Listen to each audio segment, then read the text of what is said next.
Hey everybody, this is Tracy here for another edition of A View from Tracy's Point, and we are here to recap the new VH1 series Daytime Divas.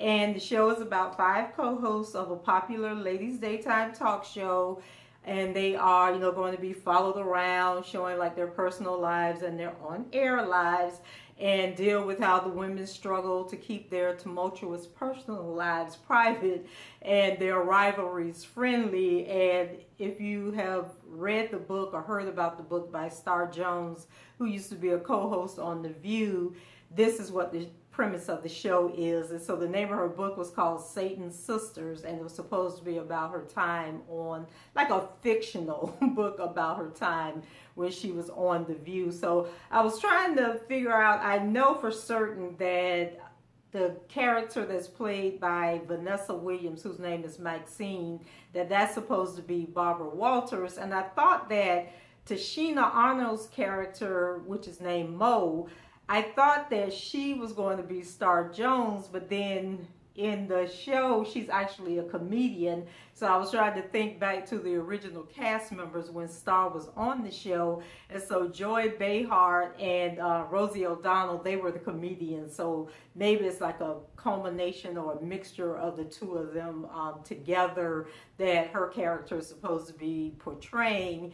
So by next week, I'll figure out who each one of these women are, but let's go ahead and get into the recap. So the show opened up where the ladies were getting ready to do an edition of, so the name of the TV show is called The Lunchtime Hour. So they were getting ready to do a segment on bathing suits. So everybody, have on their swimwear. And then Maxine goes out and she, of course, she's supposed to be Barbara Walters, which means she's much older. And so, everybody's like, okay, yeah, she's going to go out there and has this nice body, but we all know that she's had all this cosmetic surgery. But she swears that she hasn't had any surgery, but nevertheless, Miss Vanessa Williams has a banging body, so she went out there, took off her little muumuu that she had on, had this nice bikini on. So then she calls the other women out there, and it was like before they could go out on the show, they had to put their cell phones into this little bucket that the production assistant was holding. So they go out on the stage and they're making little snide remarks at each other, and then Mo, who's going to be like the main character, I guess, next to Maxine, she's like, I'm the comedian on this show, like they're trying to steal my spot. So as all the ladies get out there on the stage and they're like bickering and throwing shade at each other, and then Maxine and Mo get into it, and Maxine is like digging her fingernails into Mo's hands, so the two of them end up tussling.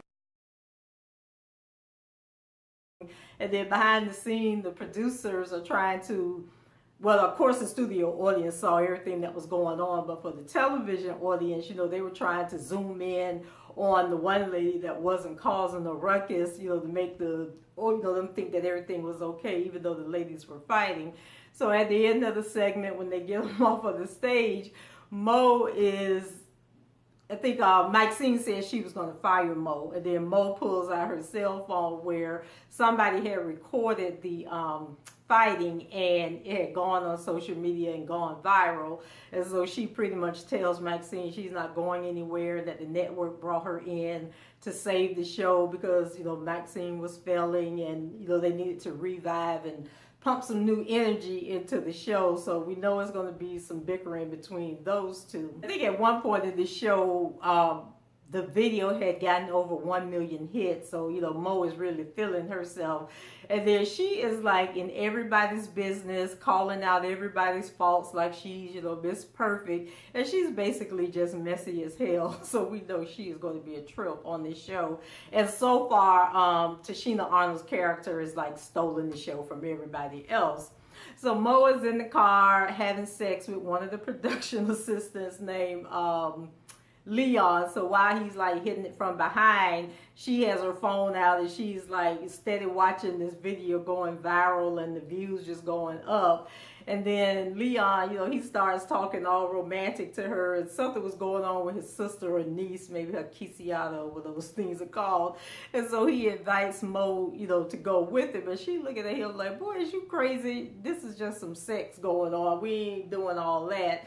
And so he doesn't really understand his role, but then Mo spells it out for him and tells him that he's fired because she can't be having him getting all attached to her. So then later on that night, Mo is doing a comedy routine at this comedy club.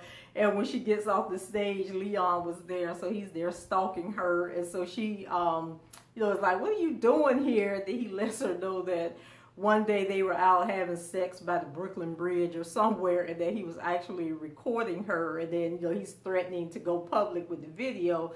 And Maxine is like, go ahead and release it. I don't care. That's just more publicity for me. But Leon says, oh no, I have another angle. I'm gonna sue you for sexual harassment.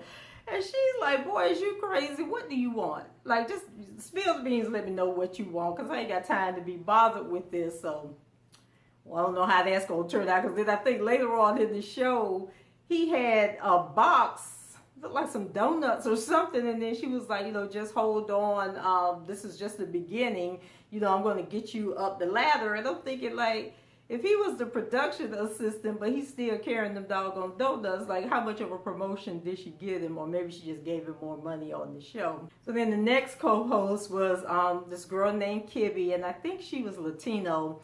And so she has like a drug problem, or she had been arrested for drugs, so she has to go to her probation officer and do a urine test. And she pissed so much in that bag, like the bag was full. It wasn't a cup. It was just like a big old plastic bag full of urine. And I think she said she had ate some watermelon or drunk some watermelon water, and that's why she had so much urine. So while she's talking to the probation officer, Maxine comes in, and so she's trying to get the probation officer to end Kibby's probation, saying that she served her time and that this was such a big inconvenience.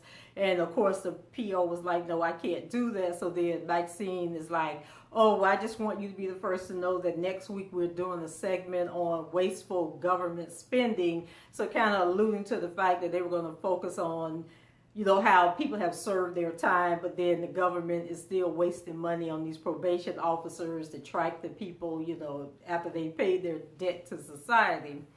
So then after Maxine leaves there, she goes to this little private clinic where she's going to have some Botox or something going on, and, trying to look younger than she is, although she swears to everybody else that she isn't having any plastic surgery. So she up there under the knife, and butt goes into cardiac arrest. And I'm just like, okay, so this is what be going on behind the scenes with these actors and actresses. So they can't call 911. They talk about calling the emergency special teams or something like that. So then we have a scene later that night with Kibby. Oh, and Kibby is they called it a pansexual. I don't know what that means, but looked like she was in a lesbian relationship, but then later on her and the lesbian lover end up hooking up with this guy. So if you guys know what pansexual mean, can you leave it in the comments so I'll know what it means also. So when she gets to the club later on that night, this lady comes up to her and she's like, dang, how did you find me? So I'm like, okay, Mo is being stalked by Leon, so now Kibby is being stalked by this woman, where it turns out that the woman is actually her mother. And the mom is like, my bank account is low, so I need you to fill me back up. So evidently Kibby is hiding from her mama because her mama trying to bleed her dry. So then the lesbian lover meets up with her, and like I said, they meet up with some guy. They go back to his apartment, and turns out that they are cokeheads also. So then they get high and drunk and partying and carrying on. And end up going to bed, having sex. Then they are awakened by banging on the door, and who shall it be but the popo? So the guy ended up getting arrested. I don't know what happened with Kibby and her lover woman. But, she's afraid because the PO did release her from the probation, and now she done screwed up and messed up again. So since she was doing that coke, I'm going to assume that that wasn't her urine in that bag either. So then we move on to one of the other co-hosts, which is a girl named Nina. So her and her husband Andrew, who's like a White House correspondent or something, they're at the seeing the infertility specialist, and Andrew's sperm count is really low, so he's kind of upset, that they can't conceive naturally. But Nina doesn't seem to be too concerned, and the reason she ain't too concerned is because we find out later on in the show that her and Sean, who is Maxine's son, and you might remember him from the show Hit the Floor, the little cute boy that played basketball. But anyway, they are having an affair, so that's why she ain't worried about having no baby. So then we have all the women, and they're starting to get the call, that something has happened to Maxine and that she's in a coma and in the hospital. So then the story to the media that they're going to feed is that Maxine was having throat surgery and she had an allergic reaction to the anesthesia, and she ended up in this coma. So when the women get to the hospital, they get to arguing and carrying on. They're like they're surrounding Maxine in the hospital bed, and they're arguing about, okay, well, is the show going to go on Monday, or are they going to cancel the show? And if the show does go on, I think I should be in the left chair, which is Maxine's chair. And then somebody said they had a book that was coming out, and I can't remember if that was the last lady. Her name is Heather, but somebody had a book coming out, and they were going to talk about the book on the show. So of course she really wanted that show to go on so she could pump that book. So then Sean runs in, and he's trying to get them to shut up, and he's like, there's people around here, and they'll be talking to the paparazzi and all the tabloid shows, so I need y'all to be quiet and calm down, and show unity and stop fighting about this. And then he lets them know that there will be a show on Monday, and that he doesn't know who's going to get the left chair. So these chicks are cutthroat. When I tell you, they have no love for each other. Next, it is about, I need a check. I don't care who landed in the hospital about to die. And like I said, one of them was trying to promote her book. So they say there's no loyalty among thieves. No, there's no loyalty among co-hosts on these talk shows. So then, like I said, Sean was having the affair with Nina. So it was after the hospital scene that we found that out. So then later on, Mo goes back to the hospital, and she's taking some flowers to Maxine, and then she realizes there's nobody in the hallway. So she pulls out they put your medical records in that folder, in the little holder outside your door, so the doctors and the nurses, know your situation. When usually, I don't think they'd be outside the door. They're normally inside, but for the sake of this television show, it was outside the door. So anyway, Mo gets it and takes pictures of the information. So then when Sean shows up at the hospital, she shows him the pictures and let him know that she knows why Maxine is in there, and that if she doesn't get the left chair, then she's going to release the information to the tabloid. So while they're out there talking, Kibby is in the room with Maxine, and she's basically telling Maxine, that she messed up the night before.